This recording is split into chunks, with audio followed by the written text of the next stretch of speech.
what a weekend of UFL action that we got. Opening weekend has come and gone, and we got a lot to break down tonight. Guys, welcome on Inside the Huddle. I'm your host, as always, Lucas Hill. Guys, I want to thank you all for always joining in every time that you come on in. It is a privilege and an honor to be with you guys. Everybody do us a favor before we continue on.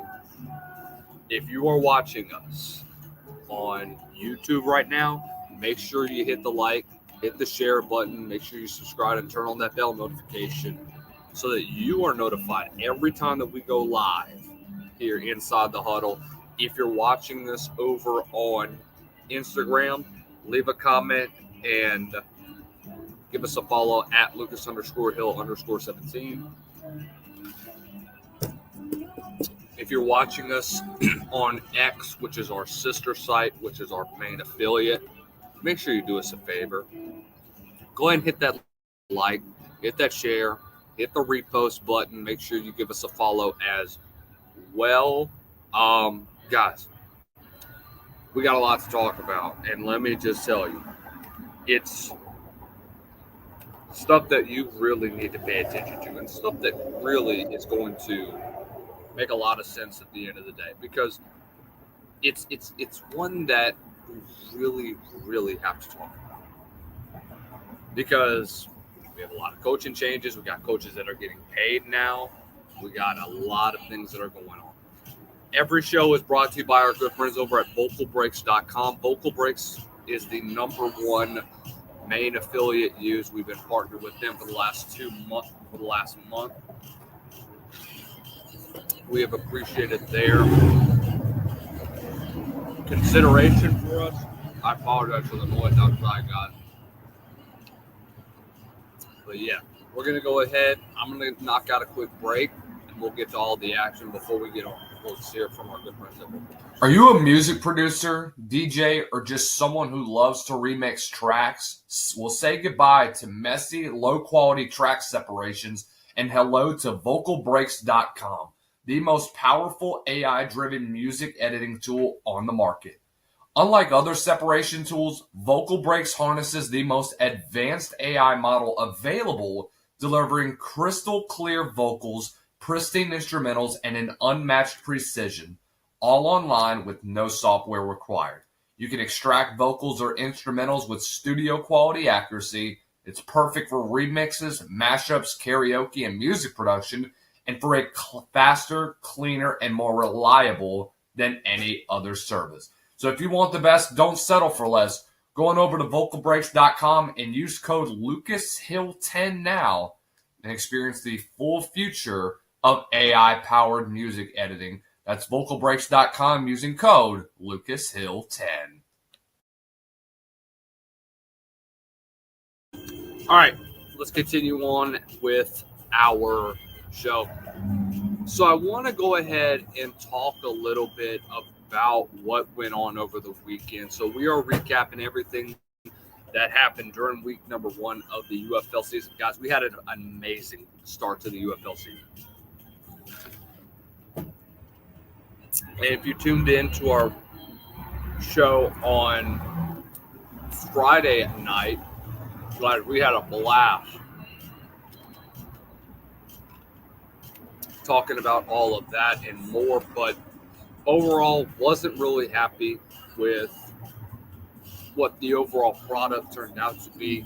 But regardless of that, guys, amazing turnout from what you guys wanted to come out with today. So let's kind of talk about that a little bit. Overall, let's go over the final stats. I mean, this was just complete domination from start to finish from the Stallions, from this Birmingham team, or no, not Birmingham, from the St. Louis team. Just overall from start to finish, it was a blowout. I know Houston generated a little bit of momentum at the start of the game, getting the turnover on downs, but after that, it was just over with from then on out. Going over the total stats, 24-11, first down mark. That was the difference. St. Louis defense just was lights out all freaking night. there's no doubt in my mind. I thought that St. Louis was so dominant their front four. They put pressure on Nolan Henderson and Anthony Brown, both guys that could scramble out of the pocket, could create plays with their legs. But I think overall what they lacked with depth-wise, I think they did a great job of being able to force them out of the pocket and force them to go on the run. That really took away an integral part of what Houston was trying to do to create a little bit of momentum as to go into the passing game. They forced them to go on the run, and it didn't end up well for them at the end of the day. But I think overall the biggest takeaway from that one, Houston's got to think that this is quarterback one.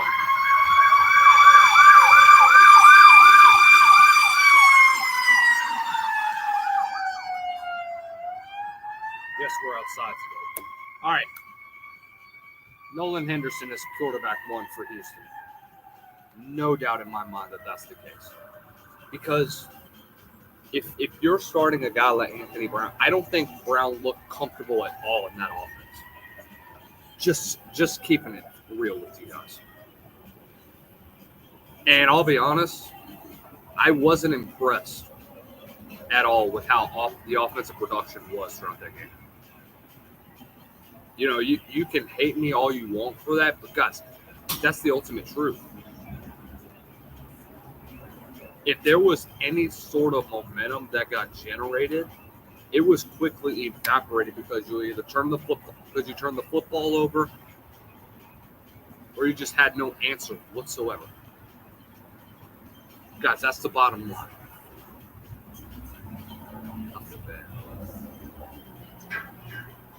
But guys, that's the reality of what you have right now. With where Houston is right now as an organization. Because I think after 2020, you just have been you just have this inability to generate momentum and to keep that roster flowing like you did post-COVID. I think you'd be in a much different direction with guys like PJ Walker back in Houston, who I'm hearing rumblings that it's not going so well in the Canadian League. We'll see if he manages to stay there. But, God, if he returns to the UFL, holy cow, you better watch out because he's on the practice squad right now with Calgary. If things end up going south down there, you're going to see him potentially make a return to the UFL. And I promise you this. You need a roster overhaul at this point. You know, I love Anthony Brown, and I think they've been trying to get a guy like PJ Walker back under center for the last 2 or 3 years, guys. The problem is that you're not going to be able to get that. You just aren't. You need a pocket passer. You tried it last year with Jarrett Garantano. Problem is that you couldn't get that. You look great in 2023 with Brandon Silvers at the helm, who I thought did very well into his lone season in Houston. I thought he kind of brought back a little bit of what Walker brought to the table as a quarterback.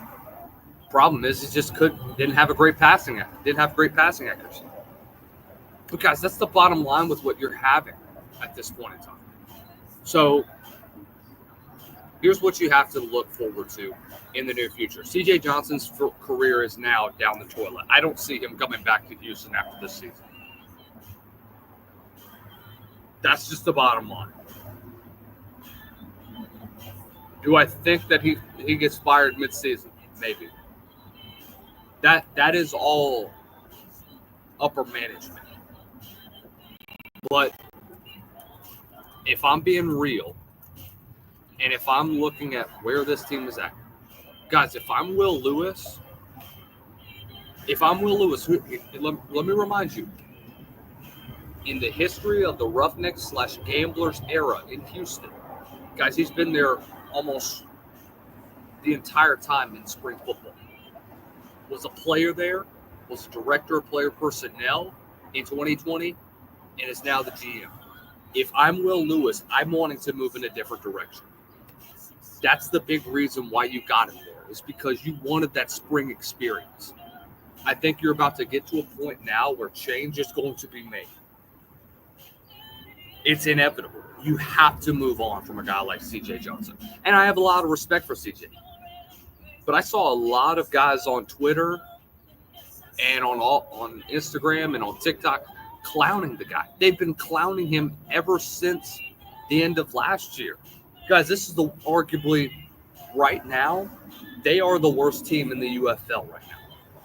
Let's just be honest. You have to go into that organization. He's going to probably say something about what he was doing with the Saints. Who cares? What are you going to do now? How are you going to change the internal conflict that's going on in that locker room? Because I don't know if any player wants to be part of that right now, especially not with where negotiations are at right now between the UFLPA and the UFL itself. This isn't going to work. You've got to move on from CJ. Just from an organizational standpoint, because it's a disaster. Nobody's going to the games. I want to give a shout out real fast to a Roughnecks insider that I talked to over the weekend, and we were talking about this. He was at the game on Friday. I was like, dude, how was it? Dude, it's a disaster. He said it's a disaster. This is the video that he sent me over the weekend. This is what we have. There's nobody in the stands. Guys, the UFL's whole mantra this year has been about putting butts in seats. We'll talk about attendance later on, but nobody's going out to the games. Expansion is needs to be out of every person's mind right now until you can generate revenue from fan attendance and from TV revenue. You got to be able to do it. If you can't, you're going to be dead in the water. That's the bottom line. Back to the football side of things. Houston started off the game, got a turnover on downs, and then after that, and then 2 plays later, you gave it right back to St. Louis, and you were able to generate momentum from there. If you're a Battlehawks fan, you're proud of where Manny Wilkins has come from. You're proud of the progression that he's displayed. He's done a great job with being able to revitalize this offense, taking over for a guy like A.J. McCarron. We're really, really satisfied with what he brought to the table. 232 yards of total offense and 2 rushing touchdowns. He's going to be the ultimate Swiss Army knife at the end of the day. I think that an early look at where St. Louis is at on the offensive side of the ball is going to help them out tremendously throughout the rest of the season. And I think that's going to be a big reason why they're going to continue to be a contender in the XFL conference. And I think that's why that they can potentially play spoiler. I think they can get that 1 or 2. I think if they continue with what they are right now, that matchup with Arlington looks really intriguing as we get closer to the rest of the remainder of the season. I think they're in the USFL conference, but I could be no, they're in the XFL conference. Excuse me, I'm sorry, but no. But regardless, I think them in Arlington is going to be a fun little matchup once we get to that one. Continuing on. Let's go on over to our next game, which was San Antonio and Arlington. I think this was arguably the game everybody was looking forward to, because this was one that you're talking about Arlington after what happened last year, the disaster of what happened, just being inconsistent all around. You know that this had to be a rebound year for Bob Stoops and company. You came out the game swinging. I mean, you came out really dominant, and you have to be really impressed with what Arlington put on display with that offense. Just a complete display of balanced attack and being able to generate mo down the stretch of a football game. And you have to be proud of where Arlington is. Defensively, giving up only 240 yards of total offense against the San Antonio offense that Looked like it was supposed to be dangerous. I told you the most intriguing thing about San Antonio was their receiving corps, and I thought it was going to be one that people had to look forward to. When you talk about Jacob Harris, when you talk about Jontre Kirkland, Greg Ward, who I thought they were going to utilize a good bit, you targeted him 6 times. When I talk about Joshon Corbin, Racy McMath and company, but the thing about that is that what Arlington did so well was put pressure on Kellen Mond, threw him off of his game, and he made a lot of mistakes. That's the bottom line. And sure, it may not have turned into much, but overall, impressive display from the running game nonetheless. Everybody talked about Luis Perez and what he brought to the table. And yes, Luis Perez had a very good game. 20 of 25, 80% completion percentage at $164. Had the interception, though.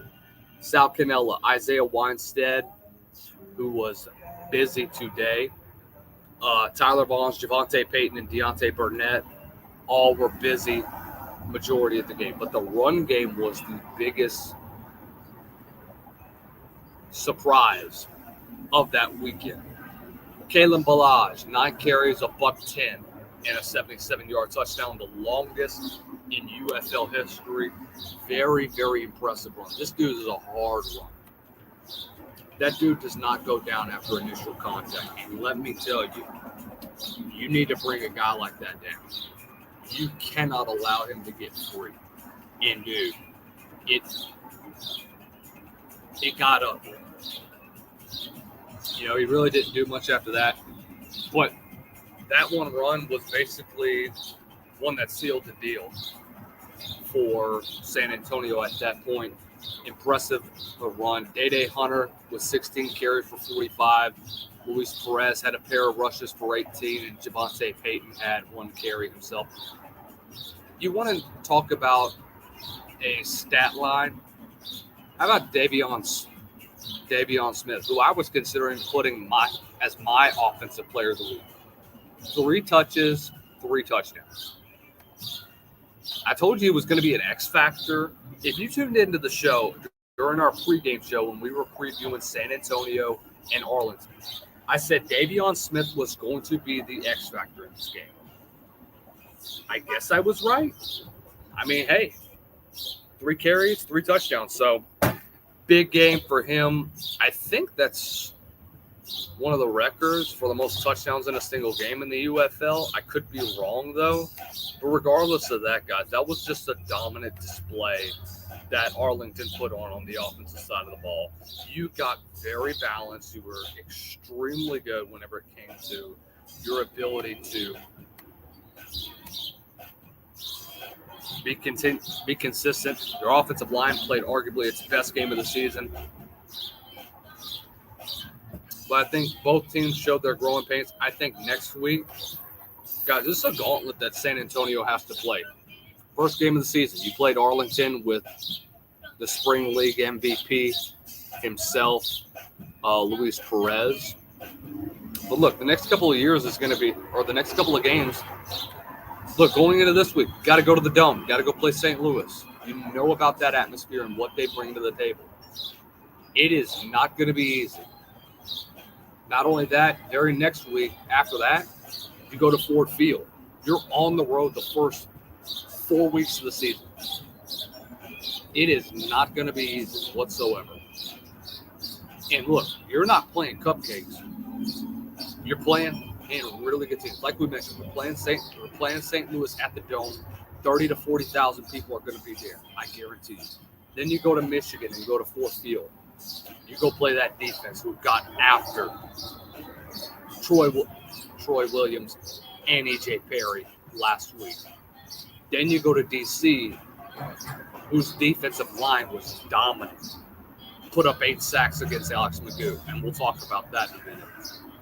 Then you go play Houston. And if San Antonio can get out of St. Louis with a win, if you can get 2-2 going to Houston, I think you'll be just fine. and still be in contention to in the XFL conference, I think you could be able to get past that. But God, this is a gauntlet this year. This is no joke compared to what last year was for San Antonio. Got a long road ahead. Arlington's offense looks legit. This is a scary offense that people need to look out for. It's going to be really good. All right. Now let's get to the second to last game and the one that I really had an enjoyable time watching. Memphis going up against Michigan. 4,000 people were there, by the way, guys. So it's kind of disappointing a little bit, but it is what it is. I think Memphis with the 2-quarterback system was fine. I thought Troy Williams did a pretty good job. I thought E.J. Perry was able to generate a good bit more drives, but I like the progression of where Coach Jim Turner had. Just rotating guys on a regular basis and just being able to get them in the flow of a game. I really thought it was a pretty cool asset that you could do that. I thought it was a pretty interesting strategy just to keep them both fresh and be able to give each other a different look. I think this is one where this is where you're going to find your quarterback in the long run. Next week, I think Williams could be the guy. I thought he was pretty efficient. I know that last throw killed him severely, but I think overall, I was impressed with what he brought to the table. I was impressed with both quarterbacks. I think they both shared similar assets. I think they both made mistakes, especially at the end of the day. But make no mistake, Jonathan Adams is the guy. Jonathan Adams is the guy they're going to have to rely on throughout the rest of this year. You know, and I think that what he displayed was incredible. You know, I thought that he was really, really consistent. He's been one of the more consistent receivers in the UFL and /USFL over the last, since 2022, whenever he first came into the league. Be honest with you guys, I thought he'd been dominant all over the place. You know, I'm really impressed with what Jonathan Adams brings as a receiver. Last year, 33 receptions, 441. I think this could be a year. If he can get to, I would not be surprised if he's the leading receiver in the UFL at the end of this year. Jonathan Adams has been a really good receiver. And I think football IQ-wise, he has a high football IQ. He's going to be the future receiver this upcoming year for E.J. Perry and Troy Williams. The question now is, can Jim Turner find a guy? I think play calling wise, it wasn't as bad as you thought, but I think overall, you shot yourself in the foot. That is the bottom line. And look, you had so many opportunities at the end of the day to get a score, to be able to go down the field and put more points on the board.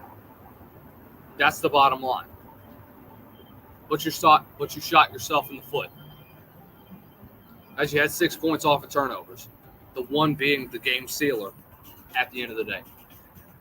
But I will say this, Memphis' defense managed to keep them in the game. I thought Bryce Perkins, for his first start, didn't do bad at all. 16-19, $163 and a touchdown.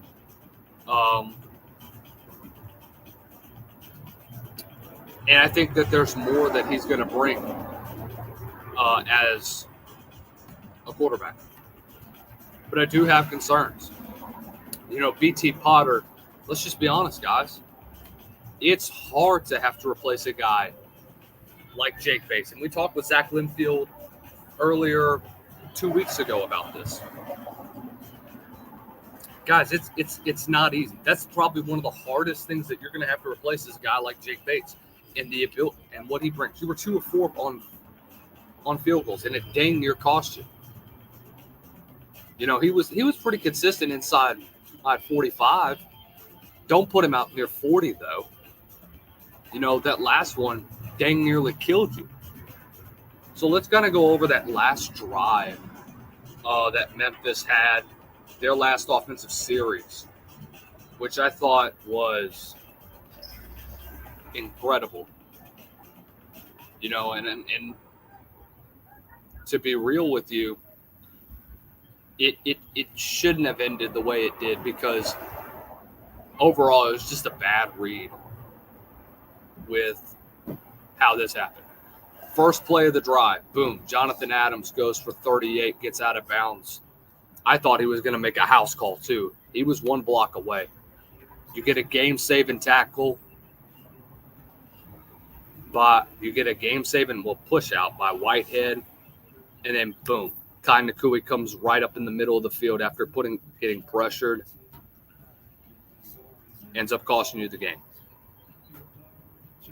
Bottom line, it was just you left the pocket a little bit earlier than you liked.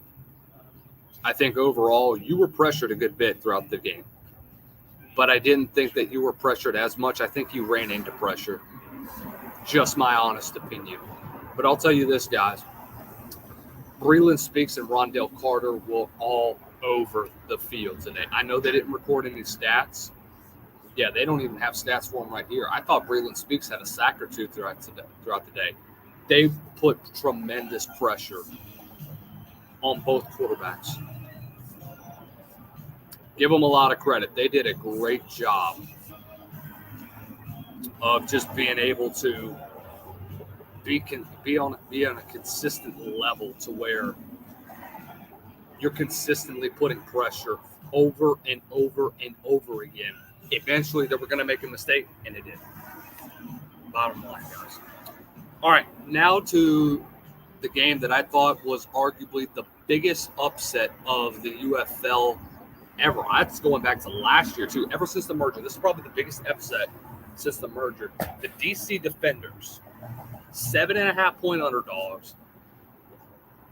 Birmingham comes into Audi Field in Washington, D.C., and gets knocked off opening game. Holy cow. For Shannon Dawson, going into first full year as an interim head coach, gets called the door handler or the door holder or whatever. I don't know all what happened with that one. I don't know the whole ordeal with that. I'm not really worried about that, but bottom line is this, guys, is that Birmingham got their butt handed to. You just did not play good. I think if we're being honest, and I talked with Luke Miller about this, of State of the Stallions, you shot yourself in the foot. But I'll give them credit. You were able to hang around in the game, and your defense played well. Your defense bailed you out. Defense bailed you out tremendously. Alex Magoo, 10 of 23, 89 yards, a touchdown and interception. 8 carries for 84 yards, by the way. I don't know if that's right, but yeah.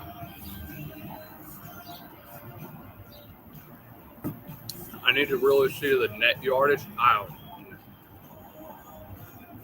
But, look, bottom line is this, guys. You didn't play well. Whatsoever, you didn't play well. I was not impressed whatsoever with Birmingham throughout that weekend. I think you made one too many mistakes. Let's just go over the stats. 4 of 12 on third down. You can't win football games doing that compared to a 9-17 from DC. And even in the red zone, where you held them to 1 of 4, they scored one time on you, but you gave up the touch. But that pick that Alex Magoo had led to 6. The bottom line is this, guys, is that you didn't play well. You didn't. Defensively, probably your best game that you've ever had. I would argue that your defense bailed you out of a lot of situations.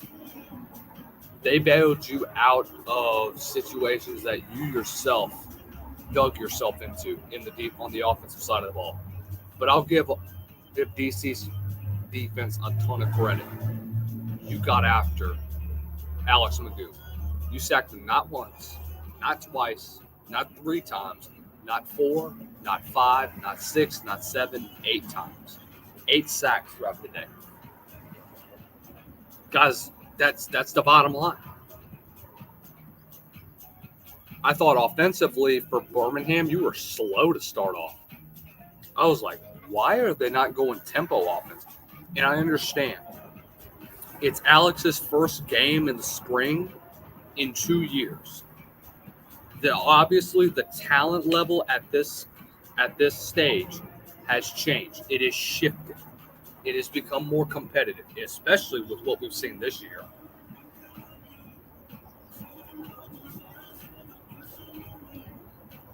Regardless of that, guys, you have to be able to adjust. You have to be able to adjust on the fly. I don't think that I can really justify your missed opportunities with what you put on display today. I can't. I'm not going to. There's no need for me to. It's stupid if I do. And to be honest with you, let's just be real. You didn't deserve to win that game, Bob. I didn't think you played well at all. But to play like that and only lose by 7 is impressive to me. Any other team would have lost by 30. You lost by 7? You got to have a hell of a defense.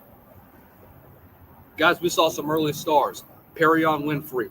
I thought he had a pretty decent game. He was in the backfield a lot, blowing up plays. I think Perrion Winfrey's going to be a star in the spring. I remember whenever he was at Oklahoma. Dude had that much talent. You know, I saw Marvin Wilson, Tay Crowder, the former Mr. Irrelevant in the draft. Had a pretty good game. But I think overall, DC just wanted it more. Heck of a win for Shannon Dawson in his first game of the year. The post-game handshake, though, handle that with class. Ain't no need for that BS. Keep your pride to yourself. I understand you have a chip on your shoulder there. Don't express it. You're a professional in this level. That's college level, dude. Y'all are grown men. Handle your business outside of that. Don't put him on blast on national TV. But whatever. I'm not coming from this as a Birmingham fan either. I'm coming at this from a non-objective point of view. So whether y'all like my statement or not, guys, Shannon Dawson, my message to you is this. Hell of a win. Handle yourself with class. We're not in high school, bro. This is pro level. That's the bottom line, guys. But apart from that, very impressed with what DC put on display. I think that defense is going to be one of the best in the league. If you're Birmingham, you've got to rebound, bro. 2 weeks, you get Arlington with one of the best offenses. You play like that on offense, I don't know if your defense is going to be able to shut down that balanced attack that we got. I don't know, man. I genuinely do not know with what they're going to do. But all right, it's time for my picks for the offensive and defensive player of the week, presented by our good friends at vocalbreaks.com. We're going to go ahead and take another quick break real fast. I got to pee really bad, so we'll be right back in just a minute. Are you a music producer, DJ, or just someone who loves to remix tracks? Well, say goodbye to messy, low-quality track separations and hello to vocalbreaks.com, the most powerful AI-driven music editing tool on the market. Unlike other separation tools, Vocal Breaks harnesses the most advanced AI model available, delivering crystal clear vocals, pristine instrumentals, and an unmatched precision, all online with no software required. You can extract vocals or instrumentals with studio quality accuracy. It's perfect for remixes, mashups, karaoke, and music production, and for a faster, cleaner, and more reliable than any other service. So if you want the best, don't settle for less. Go on over to vocalbreaks.com and use code LucasHill10 now and experience the full future of AI-powered music editing. That's vocalbreaks.com using code LucasHill10.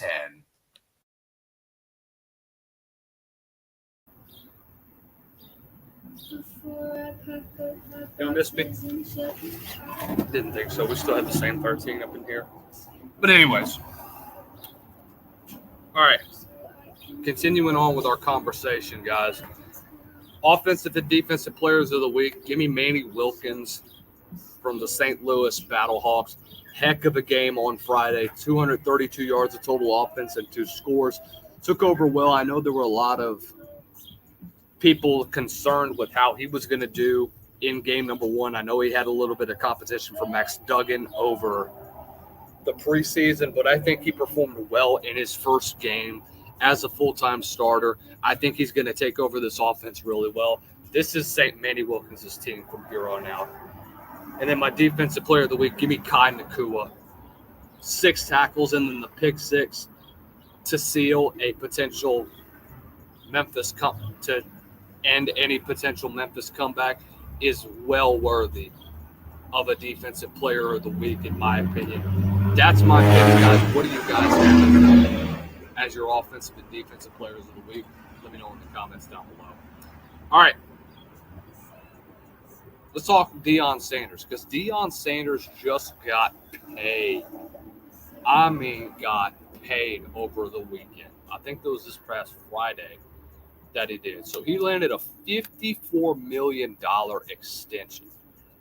So he will be now the 5th highest paid coach in all of college football, behind, I think, Marcus Freeman.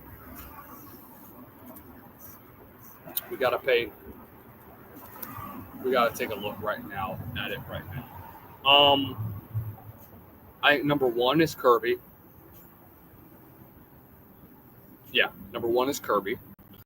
Number 2, Ryan Day. 3, Dabo. 4, Dan Lanning. 5, Steve Sarkisian, Lincoln Riley, Kalen DeBoer. And then Bill Belichick and Deion Sanders are now tied for the highest paid in all of college football. Brian Kelly is not worth as much, but when I look at what Prime has done, let's just go through from a resume perspective and take a look at what he's done. So he gets to Colorado in year 1, which was 2 years ago. You come in and you shift the program around. You end up going 4-8 last year. Not the greatest start, but you're only building. And then this past year, you started off again 1-1. Not a lot of people are expecting you to do much. You end up winning 9 games, and at a point in time, you were a potential contender for the Big 12 title. You know, you beat if you would have beaten Kansas State, you would have won the Big 12. I'm being for real, guys. If you would have beaten Kansas State, Colorado would be playing in the Big 12 title. Kansas State, nonetheless. And guys, it was very close to happening. And then you laid a goose egg against BYU in the bowl game, but regardless of that. Now you're going into 2025 with kind of a rebuild year. But you still have some sort of consistency within the program. And, you know, there's no real problem with what you have at the position. Look at what you're bringing in. You brought in Jaheim Otis from Alabama. Caden Salter comes from Liberty. Him and Julian Lewis, both of those guys are going to be really interesting to watch. I think Lewis is going to take a red shirt this year and sit behind and learn from Caden Salter. I think Caden Salter could go on and do some great things. But first game of the year, you play Georgia Tech. We'll see what happens from there. Regardless of that, guys, is he worth a $50 million contract? I don't really know, to be honest with you. Do I not like Deion? Absolutely not. That is the complete opposite of what I think about Deion. I have nothing but respect for Deion Sanders. I really, really genuinely believe that, guys. But here's the thing. When it comes to that, resume-wise, if one coach were to go from a 4-8 to a 9-4 for season, any other coach would be like, "Oh, well, okay. I don't think we'll give you an extension, but hey, you're getting there."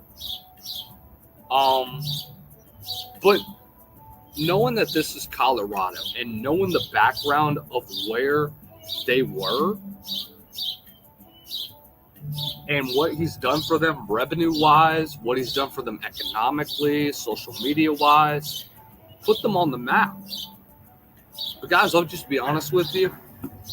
In my personal opinion, I don't know if I could consider him a $50+ million coach. I think the big reason why they paid him is just so he wouldn't go to the NFL. Because we heard rumblings about, he might go to the NFL, might go follow his son there.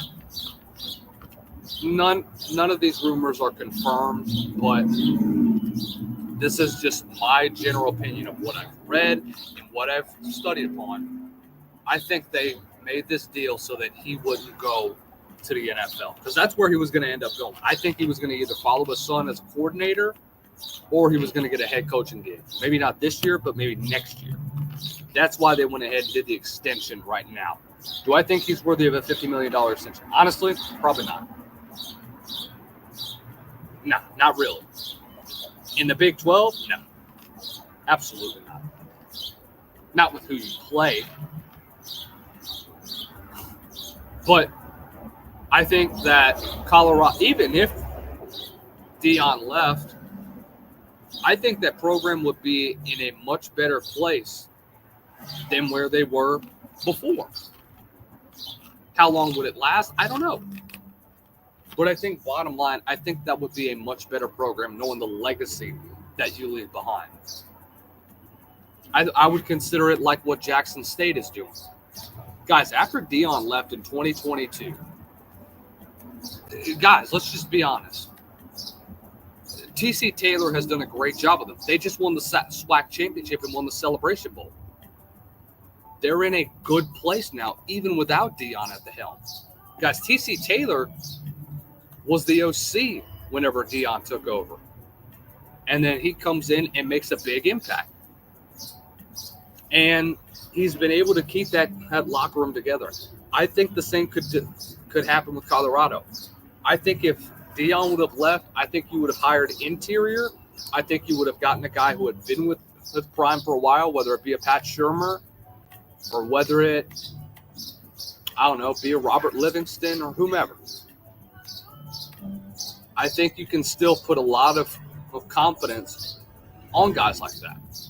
I don't know if Shurmur would have been your OC, but I think a guy like Robert Livingston, who is a young coach, who is probably, to me, a bright young mind on the defensive side of the ball, I think that he can improve.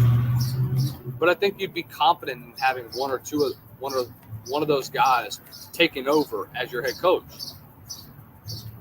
So that's the only reason why you signed this extension, is to get Deion to stay in Colorado for a while. But do I think he's worthy of a $50 million extension? No. Sorry, not sorry. That's the bottom line, guys. Continuing on. Stanford has hired Frank Reich as their interim head coach for the season. If you remember, Frank Reich has no real experience with Stanford, but he was with Andrew Luck for 1 year in 2018 as their head coach. And I think Frank Reich is a pretty decent pick for the job. I think Andrew Luck, whenever you looked at him, they looked at what he did as a quarterback's coach, what he did coaching wise. And I think he picked Frank Reich as the guy. He's led the greatest comeback in NFL history. He's led the greatest comeback in college football history. He's got plenty of experience at the NFL level, coaching up quarterbacks. I think he can do the same thing, but I will say this is a much bigger challenge than what anybody else is expecting, because this is a program that has been in demise for the last decade, for the last several years. Guys, it wasn't that long ago that we were talking about Stanford as a regular Pac-12 contender, a regular player in the Rose Bowl.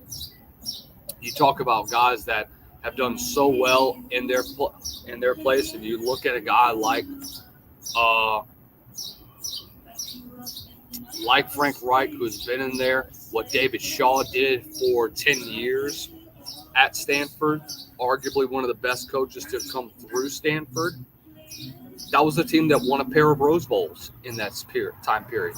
But after that period of greatness, guys, you haven't had that same period. Ever since 2019, I'm just telling you right now, ever since 2019, you've won 20 games. 20 games in 6 total seasons, you've won 20 games. There comes a time where you have to move on. I think you could have moved on from Troy Taylor well before all these allegations came out. Do I think Frank Reich is the guy? It's his first stint at a head coaching job, I think, ever. I could be wrong, though. I don't know if he has coached at the collegiate level before. Yeah, he's been nothing but a pro coordinator all of his career, except for this year whenever he's an interim head coach. But I think Andrew Luck has to play a big deal in that, and that's why that he took the charge and taking over as GM. And we knew it was only a matter of time before Troy Taylor was going to be fired. Because when you have a guy like Andrew Luck in the building, who he and John Elway are the main definitions of what Stanford football is about. You can throw in Christian McCaffrey and Toby Gerhart in there as well. But I think overall, when you think about Stanford football, you think about CMC, especially the young generation. You think about Christian McCaffrey, and you think about Andrew Luck. And Andrew Luck taking over a program like that as a GM, I would even consider him a head coaching candidate. If I'm the board of trustees, I'm looking at if Frank Reich is able to lead this team to a bowl game in his first full year. I don't know if Reich wants to stay there, but I would really consider Andrew Luck in the next few years to be a head coach at the next level, whether it be at Stanford or another Power 5 program or even in the NFL. Andrew Luck has a high football IQ. And I think with what he was able to do to pull a guy like Frank Reich from the NFL ranks down to coaching, I don't think anybody expected this to even happen. A guy like Frank Reich, who has been in the pros at the pro level, coaching / playing ever since the 80s, and you bring him to the college level at Stanford, not even his own alum, not even his own conference what he played in college. That just goes to show you the type of influence that the GM role has taken over the last 5 years, especially when it comes to leading a coaching search. So I have a lot of high expectations for Andrew Luck as the GM of Stanford. He's going to have to be vital in leading that program back to where they were several years ago, consistently playing for Rose Bowls and consistently being back to where they were, being a Big Ten, being an ACC contender, and being back to being a powerhouse in college football. That's going to wrap it up for us here tonight. Y'all have a great week. We'll see y'all tomorrow.